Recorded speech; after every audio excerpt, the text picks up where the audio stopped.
Hello YouTube and fellow gamers, DM Red Dog here, and this is going to be the next part to how to create a good villain in your story. And this time we're going to talk about the villain's motivations.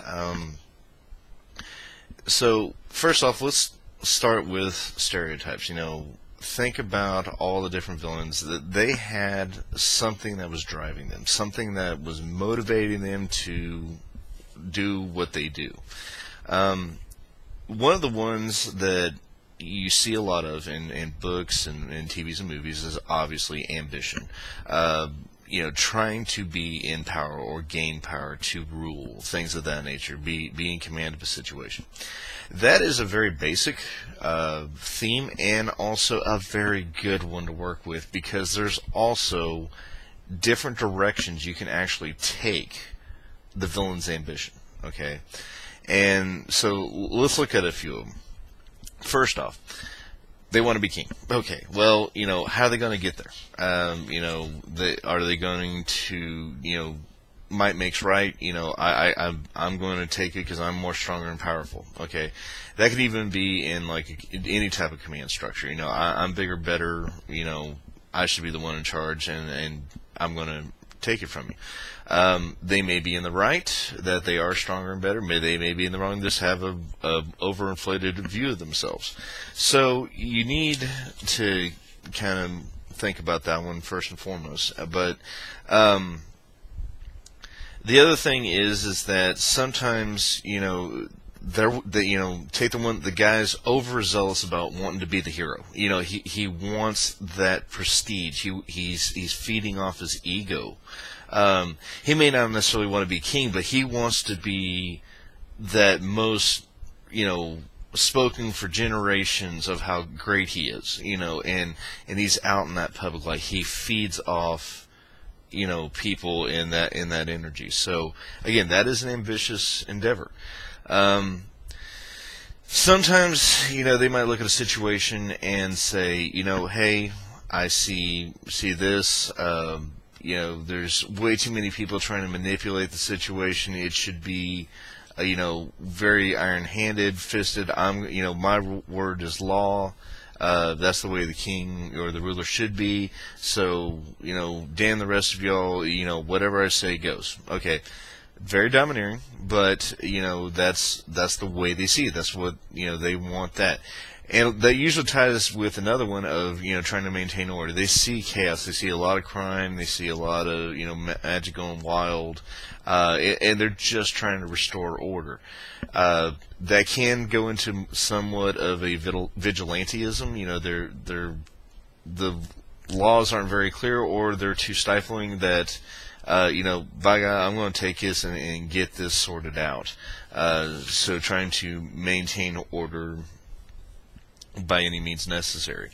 Now, there's also what I call the nationalist patriot. Okay, they may not want to be in power outright. They may want to use it for good purposes, quote unquote.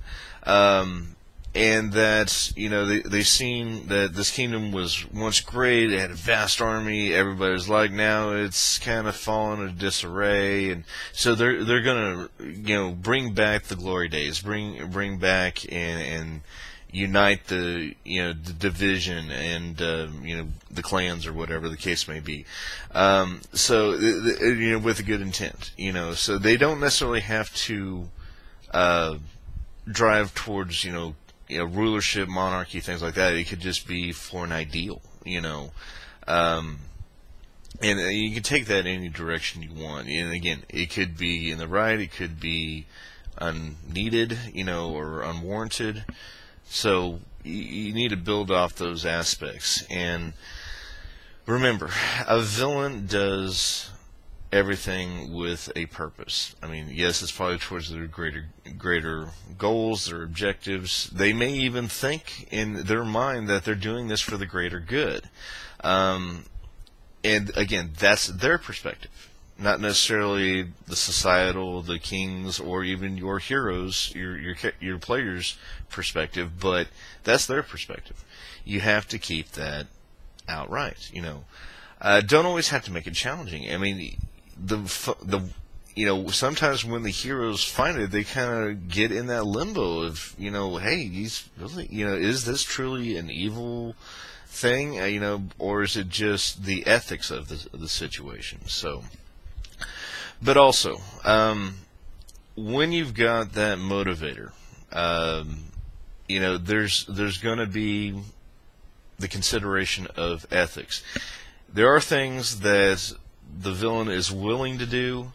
There are things that he is not willing to do. He's not.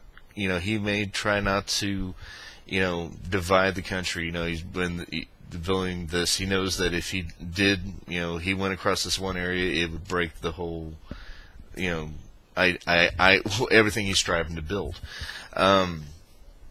So, do you think about that?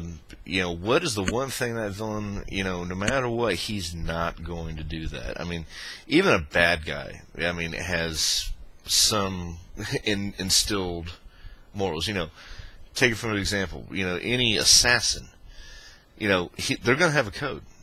Take the basic one: no women, no kids. And no matter what, he will stick to that principle. Okay. The guy going for power, he wants to be king, but he doesn't want to kill the king outright. He just wants him to stand down. Okay, he'll do everything but kill him outright, or even send assassins. He won't do that. He won't do it underhandedly. Okay.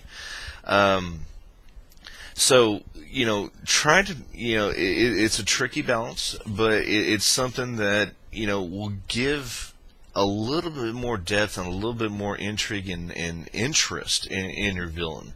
You're not trying to avoid getting him killed. You want him to have a purpose, and you want to feel like, man, the moral of the story is, okay. That's what I always try to look at, is that what kind of thing can be brought from this tale after defeating this guy. Is that absolute power corrupts absolutely. You can lose yourself in your goals.